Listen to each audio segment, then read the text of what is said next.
So today we are going to show the different parts of a compound microscope. Let us see what are the different parts of a compound microscope. You can see this is the compound microscope.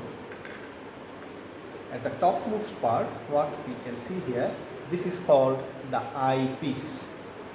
The name itself indicates this is the only part of the microscope where our eye comes in contact with it. That's why it is known as eyepiece.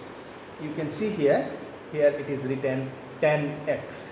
10x means the magnification power is 10x. So we can observe the microscope, any microscopic feature 10 times larger than its original size. This part below to that, this part is known as the nose tube. As our nose comes in contact with this part, that's why it is known as nose tube. It mainly plays an important role to hold the eyepiece. This part is known as the body tube, which holds the very important parts of the microscope. Below that you will find these structures. These are known as the lenses. These are very important because through lens only we are magnifying our objects into a desirable size so that it can be viewable. You can see here it is rotatable. Generally in our lab we are using two various magnification power of lens. First one is 10x and second one is 45x, as you can see. Remember, my dear friends, always rotate this in clockwise direction. If we rotate in anti-clockwise direction, then the lock may break and ultimately you may lose the proper focusing of any object.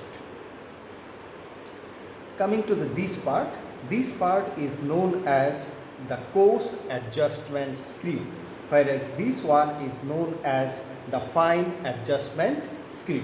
The purpose of these two screws is through this coarse adjustment, the name itself indicates it is coarsely adjusting the object so that it can be viewable.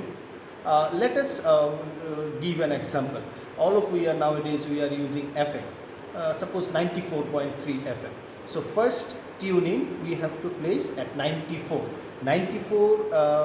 radio frequency we are doing by coarse adjustment. Here this is for coarse adjustment, and the remaining 0.3 we are using with, just for an example I have given. So this is for coarse adjustment screw, the bigger one, whereas the smaller one is for fine adjustment screw. Both of them are used to focus the object in proper manner. Coming to this square part, this is known as the stage of microscope. The importance of this stage is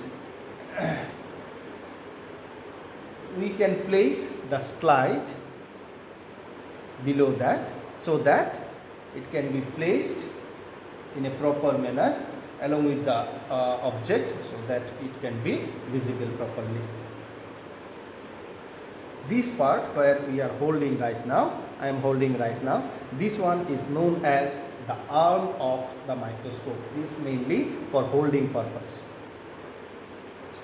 Now coming to the next part, you can see below there is structure. This one is known as the diaphragm. What is the function of the diaphragm? By diaphragm we can adjust the proper amount of light essential to view an object properly. It gives us the control to give an input of light in a proper manner. Below to that, mirrors are there. There are two types of mirrors are present in a microscope. First one is plane mirror, whereas second one is concave mirror.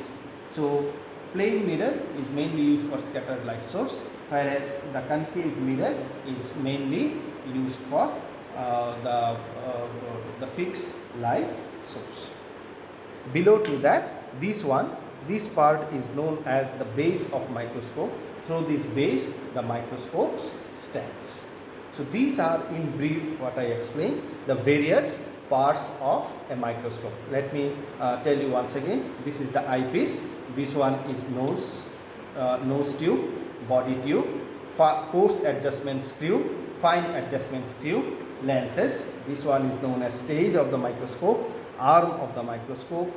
Below to that, this one is diaphragm, mirror, two types of mirror, plane mirror and concave mirror. And last, at the base, you can find the base of microscope, which helps to stand the microscope. So as a brief, these are the different parts of microscope. Thank you.